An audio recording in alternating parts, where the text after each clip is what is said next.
Hey, how's it going, everyone? Just want to come with a video about fake news. We see this term being thrown around the media a lot right now, and coming out of our great president Donald Trump's mouth as well, quite a bit. Accusing certain agencies of being fake news and all that. So I was watching this Dateline NBC special just a few minutes ago, and it was a girl that was killed, and then her body just discarded by a disgruntled friend who thought she was like cheating with her fiance, I think, or something. So just some sort of beef like that, jealousy and suspicion of infidelity and all these kind of things. And so, it's it's really sad, that a person, young girl like that, her life was ended.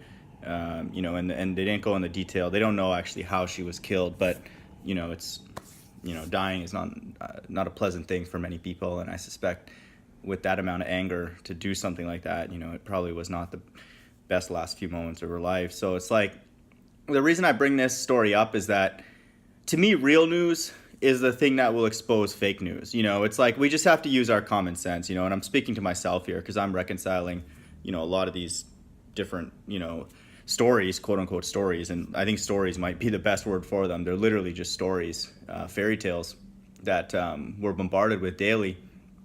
We have to discern and decipher what is real and what is not, and whether we should even pay attention to particular sources. And so, this to me, this Dateline exclusive, no reason to think that this is made up. It could be, but I highly doubt it. I don't want to be disrespectful to the family who went through that, because it's certainly, from what I saw, they're real people doing a very vigorous search for her body for many months after she was found missing. And so it looks like a lot of people were affected and just devastated. And so I consider this to be a real story. It's not fake news. And I'm certain maybe some aspects were dramatized slightly just for the sake of presenting it to us and keeping us engaged and interested in a stranger's life. But it's real. And the thing that I thought was really interesting, and I mentioned this on a past video, is that there were times during the investigation that the police did not even say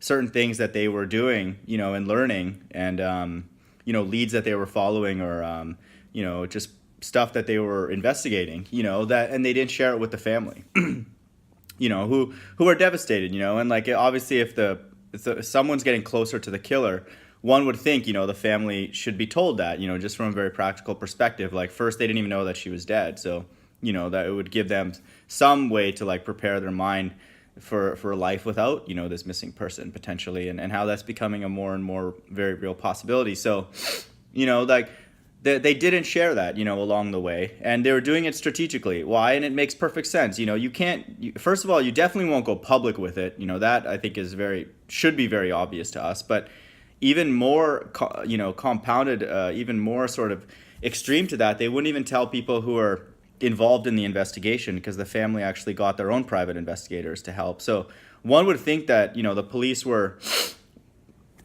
being malicious. Why wouldn't they share this information with people that are trying to get the same objectives that the police have, find the person, dead or alive, unfortunately.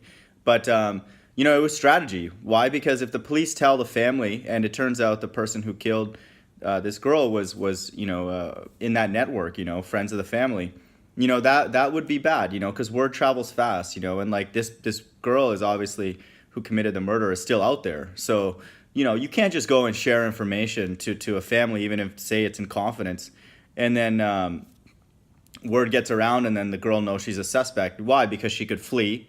She might actually take her own life, because she knows that she's pretty close to like getting caught. She has children, so you don't know if she'll do anything extreme. And in this case, she actually had a lot of enmity towards the guy that she thought was cheating on her with this murdered victim. So she could do something to him, and she actually, in a voice recording, threatened both of them, the girl and the guy. So she's she's unstable, clearly, for someone to do something like this.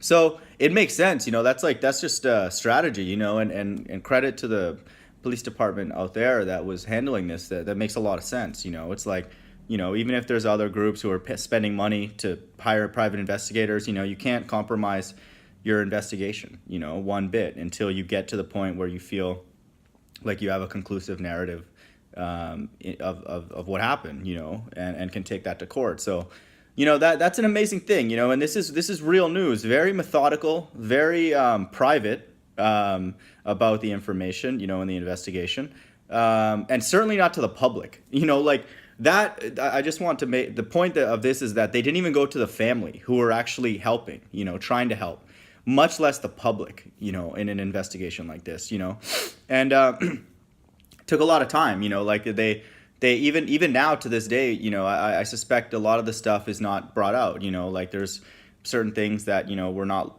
they might be public record, but they were not brought to the public, and it wouldn't make sense to share, it's like if the person's already in jail for life, well, you could slander her more, find voice recordings, now that they know it's her, they could go into like every aspect of her life or email, and just they could run just an absolute campaign, and just expose her for whatever they wanted. And so, they don't do that. And so, yeah, and I think this is a powerful point, is that, we look at what's going on in the news with all these shootings. We have a shooting, a quote unquote shooting, in air quotes. There's various places like Pulse nightclub or this Las Vegas stuff, and like it's immediately just like splattered all over the news. Or that shooting at that church, I believe, in Texas recently, or not so recent, but like a few months back. It's just like immediately it's like live footage, and it's like the live footage I understand, because it's a scene that anybody's allowed to go to or get close to if they want, which doesn't make sense in some cases, but the media would try and be there. But as far as details of the person and their motive and their affiliations, they would never share that, very early. No, it's impossible. Like, why? Like, they would have to go to court first. They would need to go through proper procedures.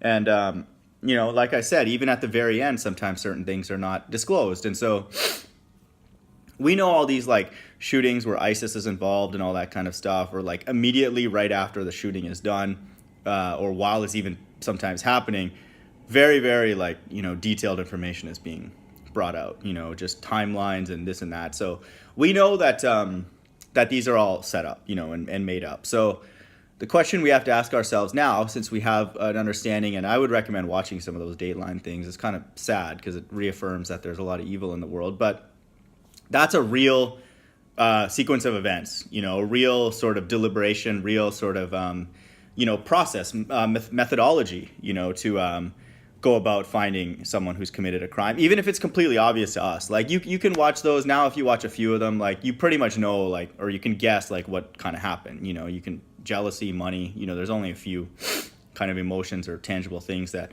would lead people to do these kind of things. Or just someone who's mentally deranged, and has a history of it. So, it's like you kind of get a feel for it, but. Even in these cases, the judicial system is or should be, and in these cases it seems like they are. They're very like, step by step. They don't try and reach too far ahead until they can actually prove it. And they're not allowed to. And really it would ruin people's lives if they did. And just speculated without actual facts. Then we have chaos right now. We would have even more chaos if that were the case. So.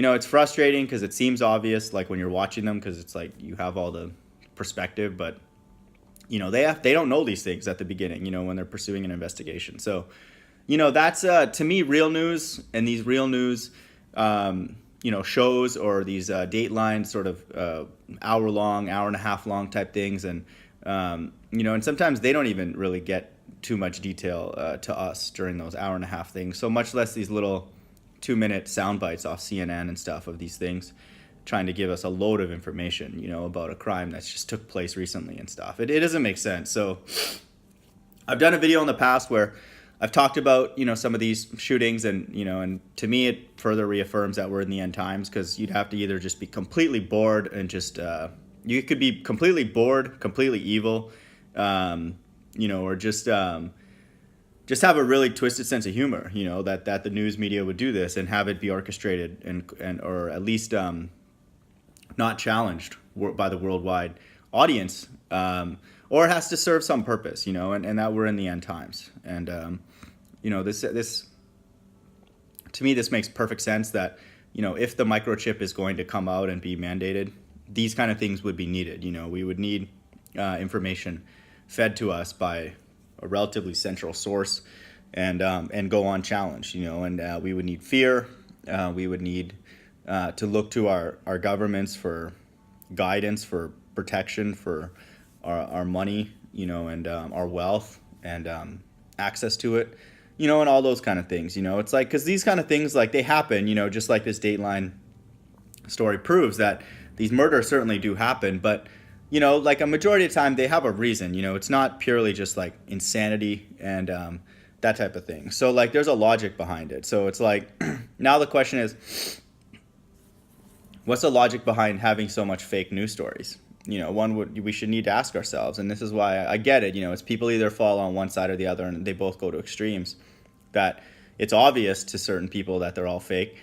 And then there's another group who just don't want to talk about it, because the implications are real. Because like if one of them's fake, then like what makes us think the next story that comes out is real, And then one thing leads to another, and then you start uncovering a lot of different things. And so, there are certain people in place on this earth right now who are responsible and required to keep these fake things to be perceived as real, or else we would fix these things. We would not listen to the media. We would choke them out of our lives and ignore them, and then they would be rendered, at least for that objective, powerless, and even in banking, like if we all just, went to our bank accounts right now and tried to take out all the cash that we had, just to keep it with us, just for one day, and then go back and put it back in, the whole system would crash because there would be bank runs. There would not be enough money to support all those requests, and we wouldn't even have to take out all of our money, just ask for some of it, everybody in America. So all these kind of things are not going to happen,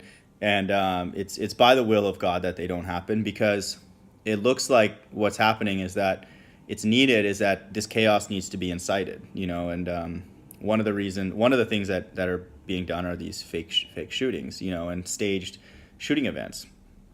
And like I said, the way you can really, really distinguish those from real ones is like watch a real news presentation, of the facts, and they're very, sensitive to the situation. They don't rush to judgment. They're interviewing the families, and some of them are actually even helping in the search in these NBC things. And so very, very different vibration than what we get from Pulse nightclub and, all these different shootings, these staged events that we're getting. And it looks like, I have a feeling this year there's going to be a lot more of them in a higher frequency too. So just again, just keep an eye out on that. There is a lot of fake news out there, and I would say a majority of it is fake. And whenever it's real, it's just as a joke, like it's kind of to mock us or that kind of thing.